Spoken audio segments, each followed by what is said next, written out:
சிஎஸ்கேக்குள்ள பிளவு ஏற்பட்டுருச்சா? இதுக்கு காரணம் டோனி தானா? ருத்ராஜ் எதுக்கு டோனியை அன்ஃபாலோ பண்ணாரு எல்லா சோஷியல் மீடியாலையும்? சுரேஷ் ரெய்னா, ஜடேஜா இந்த வரிசையில் அடுத்ததா ருத்ராஜ் கைக்குவாடா? ரொம்ப நாள் கழித்து மறுபடியும் கேப்டன் ஆன டோனி அந்த மேட்சை தோத்துருக்காரு. இதற்கு காரணம் டோனி கொடுத்த அழுத்தமா? ஓவராலாக சிஎஸ்கே மேனேஜ்மெண்ட் கொடுத்த அழுத்தத்தினால தான் ருத்ராஜ் வெளியில் போனாரா? இல்லை உண்மையாகவே ருத்ராஜுக்கு காயம் காரணமாக தான் வெளியில் இருக்காரா? இது குறித்து ருத்ராஜ் என்ன சொன்னார்? இது மட்டும் இல்லாமல் தோனியும் அவர் கொடுக்கக்கூடிய அழுத்தங்களும் அல்லது டோனியின் பெயரால் ஒரு அணிக்கு கொடுக்கக்கூடிய அழுத்தங்களும் அப்படிங்கிற பல விஷயங்கள் இந்த வீடியோவில் பார்க்க போகிறோம்.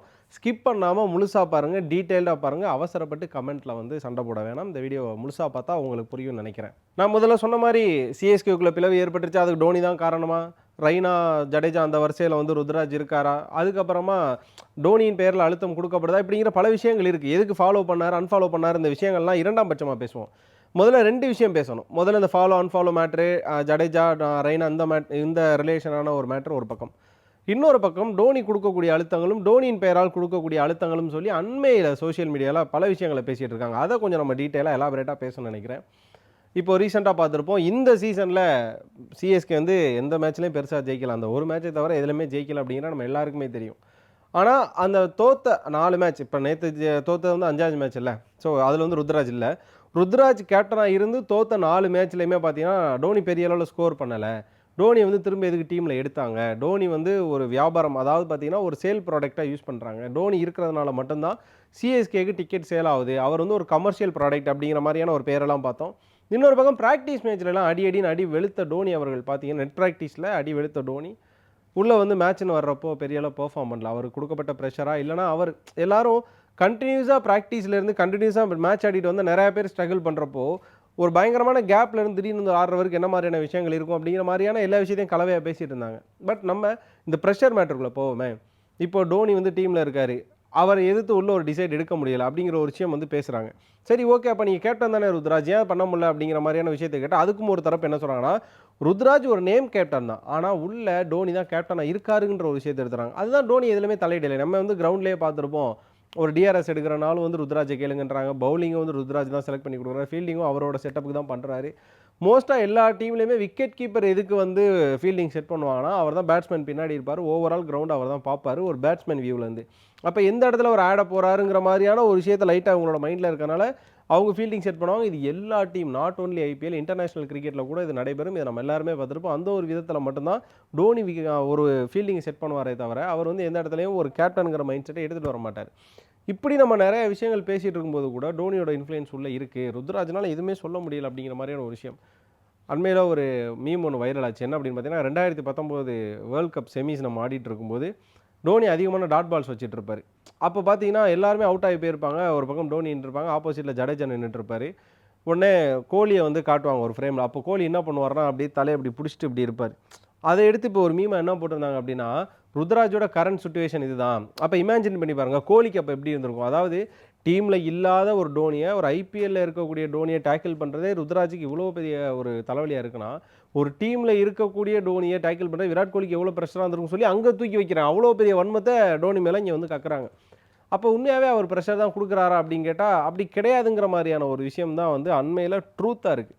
ஏன்னா அவர் எப்போதும் போல் தோல்விக்கு தன்னையும் வெற்றிக்கு அடியையும் அவர் கிரெடிட் கொடுக்கக்கூடிய ஒரு ஆளாக தான் இருக்கார். நேற்று கூட பார்த்தீங்கன்னா அந்த மேட்ச் ஸ்டார்ட் ஆகிறதுக்கு முன்னாடி ஒரு விஷயம் சொல்லியிருக்காரு, நாங்கள் அதிகமான டாட் பால்ஸ் ஆடக்கூடாதுன்னு நினைக்கிறேன் அப்படின்னு. ஆனால் அவர் சொன்னதுக்கப்புறமா தான் பார்த்தீங்கன்னா கிட்டத்தட்ட 60+ டாட் பால்ஸை நேற்று ஆடிருக்காங்க. இது ஒரு மிகப்பெரிய ரெக்கார்டாகவும் இருந்திருக்கு. சரி, ஓகே, இதெல்லாம் ஒரு பக்கம் இருக்கா. நம்ம அப்படியே கண்டென்ட் 2க்கு வருவோம். ருத்ராஜ் எதுக்கு டோனி அன்ஃபாலோ பண்ணார், அவங்களுக்குள்ள என்ன பிரச்சனை போயிட்டுருக்கு, ரெய்னா, ஜடேஜா இந்த வரிசையில் அடுத்து ருத்ராஜ் அப்படின்னு. முதல்ல ரெய்னா ஜடேஜாவுக்கு வந்துடும்.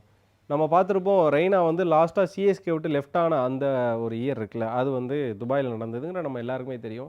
அப்போ போனால் உள்ளே நிறைய விஷயங்கள் பேசுகிறாங்க. சுரேஷ் ரெய்னா மேனேஜ்மெண்ட்டுக்கிட்ட அவருக்கு புக் பண்ண ரூமில் எனக்கு பால்கனி உள்ள ரூம் தான் வேணும்னு கேட்டதாகவும், அதுக்கு மேனேஜ்மெண்ட் இல்லைன்னு சொன்னோன்னா உள்ளே ஒரு மிஸ் அண்டர்ஸ்டாண்டிங்காகி அவர் கிளம்பி போய் அதுக்கப்புறமா அவர் ரிட்டையர்மெண்ட் கொடுத்ததாலாம் நிறைய விஷயங்கள் பேசுகிறாங்க.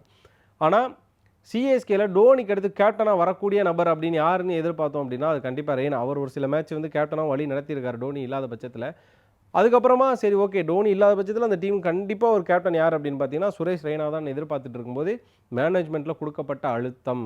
ஏன்னா டோனி தான் இங்கே கேப்டனாக இருக்கணும், ஆர்எல்ஸ் அவர் தான் ஃபேஸாக இருக்கணும். சுரேஷ் ரெய்னா கேப்டனாக தேவையில்ல. சுரேஷ் ரெய்னா கேப்டன் வந்தால் டோனியோட மாஸ் போயிடும். அதனால வந்து இங்கே பிஸ்னஸாக நிறைய விஷயங்கள் பாதிக்கப்படுங்கிற மாதிரியான முடிவுகள்லாம் எடுக்கப்பட்டதுனால ரெய்னாவை அவங்க அப்படி ட்ரீட் பண்ணதாகவும், இதனால ரெய்னாவே எனக்கு என்னோட மரியாதை தான் முக்கியம் அப்படின்னு சொல்லி அவர் ஒரு பக்கம் ரிட்டையர்மெண்ட் கொடுத்ததான் ஒரு விஷயம் பேசிட்டு இருக்காங்க. சரி, அப்படியே இந்த பக்கம் ஜடேஜாக்கு வருமே பேசிட்டு இருக்காங்க. பேசினாங்க நான் சொல்லலை, கன்ஃபார்ம் சொல்லலை, அவங்க பேசிட்டு இருக்காங்க. அப்படியே ஜடேஜாக்கு வந்தோம் அப்படின்னா துபாயில் டோர்னமெண்ட் நடந்து நம்ம எல்லாருமே பார்த்துருப்போம். ஜடேஜா தலைமையிலான சிஎஸ்கே அணி தொடர் 7 மேட்ச்சில் தோல்வி அடைஞ்சிட்டே இருந்தோம். ஒரு பக்கம் டோனி ரொம்ப கூலாக தான் இருந்தார். ஏன்னா புதுசாக கேப்டன்சி எடுக்கிறப்போ நிறைய விஷயத்தை டேக்கிள் பண்ணுற கஷ்டமாக தான் இருக்கும். பை அட்வைஸாக கொடுத்தாலுமே இந்த இடத்துல சில விஷயங்கள் கஷ்டமாக தான் இருக்கும். அப்படின்றப்போ ஜடேஜா ஒரு கட்டத்தில் என்ன பண்ணுறாரு, என்னால் கேப்டன்சி ப்ரெஷரை தாங்க முடியல அப்படின்னு சொல்லிட்டு ஒரு பக்கம் திரும்ப கேப்டன்சி விதி டோனிகிட்டே கொடுத்துட்டு அவர் ஒரு பக்கம் விலகி வர்றாரு. இந்த 2 பேருக்கும் மியூச்சுவலாக என்ன அப்படின்னு பார்த்தீங்கன்னா, இவங்க 2 பேர் வந்ததுக்கப்புறமா சுரேஷ் ரெய்னா அவரோட ட்விட்டர் அக்கௌண்ட்லேருந்து எம்எஸ் டோனி அன்ஃபாலோ பண்ணுறாரு. இன்னொரு பக்கம் பார்த்தீங்கன்னா ஜடேஜா விசஸ் டோனிங்கிற மாதிரி சண்டை போகுதுங்கிற மாதிரியான ஒரு காசிப்ஸும் போயிட்டு இருக்கு. ஆனால் அடுத்த வருஷம் பார்த்தீங்கன்னா சிஎஸ்கே கப் அடிக்கிறாங்க. அந்த கப் அடிக்கிற மூமெண்ட்டில் ரெய்னா உள்ளே இருக்கார். உள்ளே வந்து அந்த சிஎஸ்கேவோட ட்ராஃபீஸ்லாம் பார்த்து அந்த மெமரிஸ்லாம் பார்த்து டோனி ஹக் பண்ணி ஒரு எமோஷ்னலாக பகிர்ந்துக்கிற மாதிரியான ஒரு விஷயங்கள் இருந்தது. சரி, அது ஒரு பக்கம். இன்னொரு பக்கம் என்ன அப்படின்னு பார்த்தீங்கன்னா, அந்த ட்ராஃபி அடிக்கிறதுக்கு ஜடேஜா என்ன மாதிரியான ஒரு விஷயம் பண்ணார் அப்படிங்கிற நம்ம எல்லாருக்குமே தெரியும். அந்த ட்ராஃபி ஜெயிச்சோடனே டோனி வந்து ஜடேஜாவை தூக்கி அப்படி ஒரு ஒரு சுற்றுவார். அப்படியெல்லாம் இதுவரை அவர் பிஹேவ் பண்ணதே கிடையாது. ஆனால் அப்படிப்பட்ட ஒரு டோனியை நம்ம அன்றைக்கி வெளியே பார்த்துருப்போம். அந்த ஒரு வரிசையில் தான் இப்போ எல்லாருமே வந்து ருத்ராஜை வைக்கிறாங்க. எல்லாரும் வந்து சண்டை பிரச்சனை, டோனியையும் ஜடேஜாவையும் கழட்டி விட்ட மாதிரி தான் ருத்ராஜையும் கழட்டி விட போகிறாங்கன்ற மாதிரிலாம் பேசுகிறாங்க. ஆனால் ரெய்னாவுக்கும் ஜடேஜாவுக்கும் டோனி கூட இருக்கக்கூடிய அந்த ஆழமான நட்பை, அந்த பந்தத்தை எதுக்கு பேச மாட்டாங்கன்னு தெரியல. ஏன்னா ருத்ராஜ் அவர்களுக்கு டோனிங்கிறது ஒரு நல்ல காட்ஃபாதர், இல்லைனா ஒரு ஐடால், என்னோட இன்ஸ்பிரேஷன் அப்படிங்கிற பல விஷயங்கள் அவர் சொல்லிட்டு இருப்பார். அப்படின்றப்ப எப்படி ருத்ராஜ் இந்த இடத்துக்கு வருவார் அப்படிங்கிற ஒரு விஷயம் இருக்குது. கண்டிப்பாக இதுவும் அது ஒரு உண்மை கிடையாது அப்படிங்கிறதுக்கு 100% ஒரு தியரி. அதுதான் பார்த்தீங்கன்னா ஃபேக்ட் செக் அப்படின்னு சொல்லி அண்மையில் ஒரு ஆர்டிக்கலில் ஃபேக்ட் செக் பண்ணி போட்டிருக்காங்க. ருத்ராஜ் வந்து டோனி அன்ஃபாலோ பண்ணிட்டாரா அப்படிங்கிற ஒரு காசிப் அது வந்து மிகப்பெரிய வைரலாகவும் போயிட்டுருக்கு. எல்லாம் ருத்ராஜோட அக்கௌண்ட்டில் போயிட்டு ஃபாலோவர்ஸில் இல்லைனா ஃபாலோவிங்கில் போய்ட்டு எம்எஸ்ன்னு டைப் பண்ணால் யாருமே வரல, டோனியே வரல. அப்போ டோனியோட இதில் போய் பார்க்க முடியல, அதில் வந்து டோனி மட்டும் தான் பார்க்குற மாதிரியான ஒரு ஆப்ஷனை அவர் இன்ஸ்டாவில் செட் பண்ணியிருக்காரு. அப்போ ருத்ராஜ் வந்து அன்ஃபாலோ பண்ணிட்டாரு, இந்த சீசன்லேருந்து அவர் விலகினதுக்கு காரணம் இதுதான் அப்படின்னு சொல்லிட்டு இருந்தாங்க. இந்த ஃபேக்ட் செக்கில் என்ன போட்டிருக்காங்க அப்படின்னா, இது வரைக்கும் ருத்ராஜும் டோனி ஒருத்தருக்கு ஃபாலோவே பண்ணதில்லப்பா அப்படிங்கிற மாதிரியான ஒரு விஷயத்தை சொல்லியிருக்காங்க. என்னடா அது புதுசாக இருக்குது அப்படின்னு கேட்கலாம். அதுதான் உண்மை. இது வரைக்கும் அவங்க 2 பேரும் ஒருத்தவங்க ஃபாலோவே பண்ணதில்லை. ஃபாலோ பண்ணாதானே முதல்ல அன்ஃபாலோ பண்ண, அதுக்குள்ளே வந்துடுறாங்க. ஒரு ஒன்றை தூக்கிக்கிட்டு அதுக்குள்ளே வந்து இவர் ஒரு அன்ஃபாலோ பண்ணிட்டாரு அப்படின்னு. இதுக்கு பின்னாடி கட்டப்பட்ட கதைகள் என்ன அப்படின்னு பார்த்தீங்கன்னா, ருத்ராஜ் கைக்வாட் வந்து காயம்லாம் கிடையாது. அவர் வந்து ஒரு ப்ரெஷரு, டோனி இருக்கும்போது என்னால் செயல்பட முடியலன்னு சொல்லி தான் அணியை விட்டு வெளில போகிறாரு. இங்கே கேப்டன் நானா அவரா அப்படிங்கிற மாதிரியான ஒரு கோவத்தில் தான் அவர் வெளில போனார் அப்படிங்கிற ஒரு விஷயம் சொல்லிட்டு இருக்காங்க. ஆனால் இதே ஃபேக்ட் செக்கில் உண்மை என்ன அப்படின்னு பார்த்தோன்னா, அவருக்கு உண்மையாகவே காயம் ஏற்பட்டிருக்கு, எல்போவில் அடிபட்டிருக்கு. நம்மளே பார்த்துருப்போம் 6 மேட்ச்சில் வந்த ஒரு பால் அவரோட கையை எந்த அளவு ஹிட் பண்ணிச்சுன்னு பார்த்துருப்போம். அதுக்கான ஸ்கேன் ரிப்போர்ட்ஸ்லாம் அவர் அப்டேட்டும் பண்ணியிருக்காரு. இதனால் மட்டும்தான் அவர் வந்து இந்த மேட்ச்சில் இந்த சீசன்லேருந்து விலகி இருக்காரு தவிர, உள்ளே வந்து இது மாதிரியான அழுத்தங்கள் கொடுக்கப்படுதா அப்படிங்கிறது கேட்டால் அது இல்லவே இல்லை அப்படிங்கிற மாதிரியான விஷயம். இதை வந்து பார்த்தீங்கன்னா ருத்ராஜும் இதை கன்ஃபார்ம் பண்ணியிருக்காரு. எங்களுக்குள்ளே எந்த ஒரு ப்ராப்ளமே கிடையாது. அதே மாதிரி அவர் என்ன சொல்லியிருக்காருன்னா, அவர் அந்த சீசன்லேருந்து விலகிறப்ப ஒரு யங் கீப்பர் வந்து இந்த டீமை மறுபடியும் மெயின்டைன் பண்ண போகிறதுல ரொம்ப சந்தோஷமாக இருக்குது அப்படின்னு. இதையே நிறைய பேர் எப்படி எடுத்துக்கிறாங்கன்னா, சரி நம்மளே வச்சுப்போமே, இதை வந்து 2 பெர்ஸ்பெக்டிவில் பார்ப்போம். ஒன்று யங் கீப்பர், எங்கள் தலை இன்னும் யங்காக தான்ப்பா இருக்காரு அப்படின்னு சொல்லி எடுத்துக்கிறதா, வயசானதுக்கப்புறமும் இதில் ஆண்டுட்டு இருக்காரு, அவர் தானேப்பா இளமையாக இருக்காரு, நாங்களாம் வயசானவங்க, அவர் வந்து இளமையாக இருக்காருன்னு நினச்சிக்கிட்டு இருக்காரு, ஸோ அவர் வழி நடத்தட்டுங்கிற மாதிரி அந்த ஒரு டோனில் சொன்னாரான்னு தெரில. பட் இதை வந்து 2 விதமாகவும் கன்வே ஆகிட்டு இருக்கு. உங்களுக்கு இது எந்த விதத்தில் கன்வே ஆகுது அப்படிங்கிறத சொல்லுங்கள். அப்புறம் பார்த்தீங்கன்னா, எல்லா பிரச்சனையும் டோனி தான் காரணமா அப்படிங்கிற ஒரு விஷயத்தையும் இன்ட்ரோவில் சொல்லியிருப்பேன். அது என்னென்னா, எப்படி முதல்ல வந்து ரெய்னா போனதுக்கும் டோனிக்கு இம்பார்ட்டன்ஸ் கொடுத்தா தான் காரணம்னு சொன்னாங்க, ஹர்பஜன் சிங் போனதுக்கும் டோனிக்கு இம்பார்ட்டன்ஸ் கொடுத்தது தான் காரணம்னாங்க, ஜடேஜாவுக்கு அந்த கேப்டன்சி ப்ரெஷருக்கு வந்ததுக்கும் டோனி தான் காரணம்னு சொன்னாங்க, இப்போ ருத்ராஜ் போகிறதுக்கும் டோனி தான் காரணம்னு சொல்கிறாங்க. நான் என்ன சொல்கிறேன், ஒரு டீம் ஜெயிச்சா அதுக்கு வந்து டோனி என்ன சொல்கிறாரு, அதுக்கு அந்த டீமுக்கு தான் கிரெடிட் கொடுக்கணும், தோத்தா நான் எடுத்துக்கிறேன்றார். பட் ஓவராலாக தலை வந்தார், ஜெயிச்சார் அப்படிங்கிற விஷயத்த சொல்கிறோம். இன்னொரு பக்கம் தலையால் தான் இவ்வளோ பெரிய ப்ரெஷர் அப்படிங்கிறப்போ அதை ஏற்றுக்க முடியாமலோ நம்ப முடியாமலோ அது பொய்யா இருந்தாலும் நம்ம ஒரு பக்கம் யோசிக்கக்கூடிய இடத்துல தான் இருக்கும் இல்லையா. அப்போ தோனி தான் எல்லாமே வா அப்படிங்கிற ஒரு விஷயம். இதை வந்து டோனி என்ன பண்ணணும், இல்லைனா தோனி ரசிகர்களோ மேனேஜ்மெண்ட்டோ என்ன சொல்லணும், இந்த டீமுக்கு வந்து வெற்றியோ தோல்வியோ எது வந்தாலுமே நீங்கள் தான் வந்து ஐடென்டிட்டியாக இருக்கீங்க, அப்போ நீங்கள் தான் அதை ஏற்றுக்கணும் அப்படிங்கிற மாதிரியான ஒரு விஷயம் இருக்கும். பட் அதுவும் சொல்லப்படலை. அப்போ இதுக்கு டோனி தான் காரணமானு கேட்டால், அவர் வந்து தப்பே செய்யலைனாலும் தவறு இல்லை, அவங்களுக்குள்ள எந்த மிஸ் அண்டர்ஸ்டாண்டிங்கும் இல்லை. ருத்ராஜும் டோனி நல்ல பாண்டிங்கில் இருந்தாலுமே பேசக்கூடிய காசிப்ஸ்க்கு அவர் தான் பொறுப்பேற்றுக்கணும் அப்படிங்கிற மாதிரியான ஒரு விஷயம் இருக்குது. காரணம் என்னென்னா, நம்ம எல்லாருக்குமே தெரியும் கேப்டன் ஆஃப் த ஷிப் அப்படின்னு ஒன்று இருக்குது. ருத்ராஜ் கேப்டனாக இருந்தாலும் அந்த டீமை யார் வழி நடத்திட்டு போகலாம் அப்படிங்கிற ஒரு விஷயத்தை நம்ம பார்த்துருப்போம். ஆஷிஷ் நேராக பவுண்டரி பின்னாடின்னு ஜிடியை வழி நடத்தலையா, அது மாதிரி தான் இருந்தாலும் வெற்றிக்கு எப்படி அணியை சொல்லிட்டு தோல்விக்கு தன்னையே சொல்லுவாரோ அதே மாதிரி இது மாதிரியான விஷயங்களுக்கு மௌனம் காக்காமல் ஏதோ ஒரு விஷயத்தை கிளாரிஃபை பண்ணால் நல்லாயிருக்கும்னு நினைக்கிறேன். ஸ்டீஃபன் ஃப்ளெமிங் வந்து அண்மையில் எல்லா ப்ரெஸ் மீட்லையும் பிளாஸ்ட்டாக பண்ணுறாரு.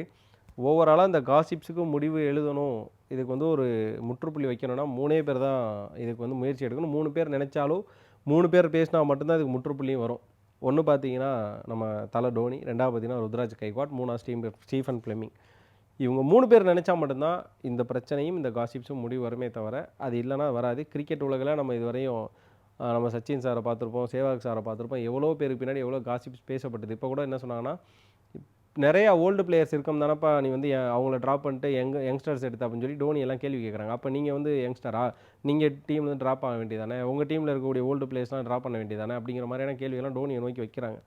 இதுக்கு என்ன மாதிரி ரியாக்ட் பண்ணுறதே தெரில. நம்ம ஒரு பக்கம் எல்லாருமே டோனியை பார்த்து ஒரு ஃபேன் பாயாக வளர்ந்து தலைன்னு வளர்ந்துருப்போமா, இப்படியா கிரிட்டிக்ஸ் வரும்போது ஓகே, எப்படி வந்து சோஷியல் மீடியா வளருதோ, உலகம் வந்து ஃபாஸ்ட்டாக வளருதோ, டெக்னாலஜி வளருதோ, நம்ம எல்லாத்தையும் அக்செப்ட் பண்ணிக்கிறோமோ, அதே இடத்துல இதையும் அக்செப்ட் பண்ணி ஆகணுங்கிற ஒரு சூழ்நிலைக்கு தள்ளப்படுறோம்.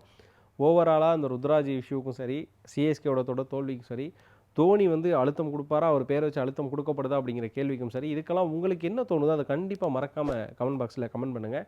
இந்த வீடியோ பிடிச்சிருந்தா லைக் பண்ணுங்கள், ஷேர் பண்ணுங்கள். மறக்காமல் மாலை முரசு வைப்பை சப்ஸ்கிரைப் பண்ணிவிட்டு பக்கத்தில் இருக்க பெல் ஐக்கானை கிளிக் பண்ணிக்கோங்க.